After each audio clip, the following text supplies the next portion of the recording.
2021년 2월 9일 237 새가족 훈련 메시지 주제는 새로운 나입니다. 새로운 나. 첫 번째로 새로운 나는 옛 것을 버리고 새 것을 붙잡은 나입니다. 옛 것은 사람의 소리를 붙잡는 것입니다.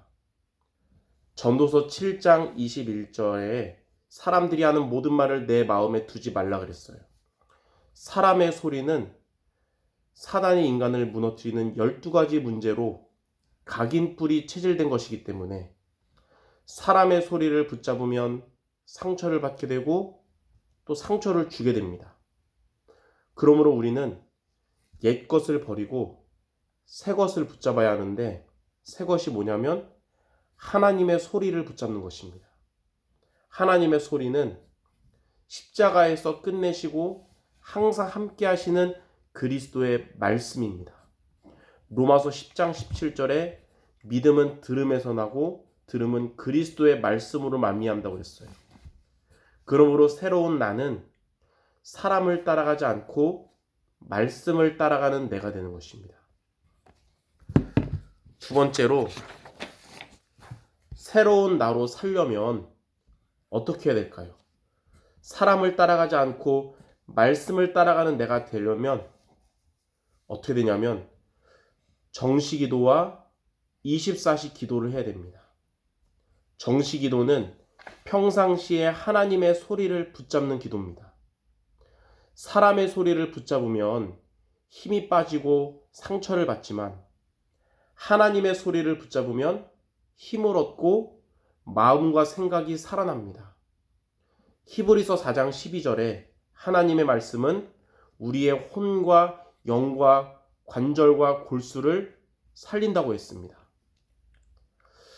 평상시에 하나님의 소리를 붙잡는 것은 강단 말씀 붙잡고 기도의 힘을 얻는 것입니다. 이것이 새로운 나로 살아가는 첫 번째 비밀입니다. 두 번째는 24시 기도인데 24시 기도는 상황을 만날 때, 어떠한 상황을 만날 때 그때 하나님의 소리를 듣는 기도입니다.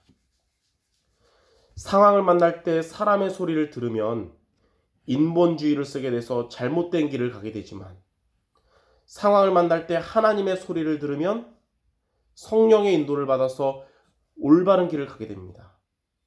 시편 119편 105절에 주의 말씀은 내 발의 등이요 내 길의 빛이라 그랬습니다.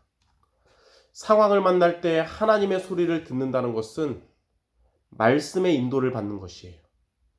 평상시에 강단 말씀으로 힘을 얻으면 어떠한 상황을 만나도 말씀의 인도를 받게 될 것입니다. 이것이 새로운 나로 살아가는 두 번째 비밀입니다. 이처럼 평상시에 말씀으로 힘을 얻고 상황을 만날 때는 말씀의 인도를 받으면 성삼위 하나님께서 성취될 말씀으로 역사하시고 재앙과 저주를 없애는 그리스도로 역사하시고 능력으로 역사하셔서 하나님의 나라가 임하게 합니다. 그것을 보좌의 축복받는 25시 기도라고 합니다. 평상시의 정시기도와 상황 속에서 24시 기도로 보좌의 축복받는 25시 기도를 체험하기를 바랍니다. 그럼 마지막 세 번째로, 이렇게 새로운 나로 살면 새로운 가문과 새로운 업에 응답을 받게 됩니다. 새로운 가문이란 가문이 최고의 선교지가 되어서 가문을 살리게 되는 것입니다. 가문 복음화의 응답이 늦어질지라도 그 시간이 헛되지 않고 여러분이 최고의 제자의 모습을 갖추게 될 것입니다. 새로운 업이란 브리스길라와 아굴라 부부의 천막 만드는 일처럼 하나님께 쓰임받는 업이 되어서 빛의 경제에 응답받는 도구가 되는 것입니다. 여러분의 업이 하나님이 주시는 지혜와 능력으로 교회를 살리며 237 살리는 데 쓰임받게 될 것입니다. 이처럼 새로운 나로 살도록 사람의 소리가 아닌 하나님의 소리를 따라가도록 지금부터 정시기도와 24시 기도에 승리하시기를 주님의 이름으로 축원합니다.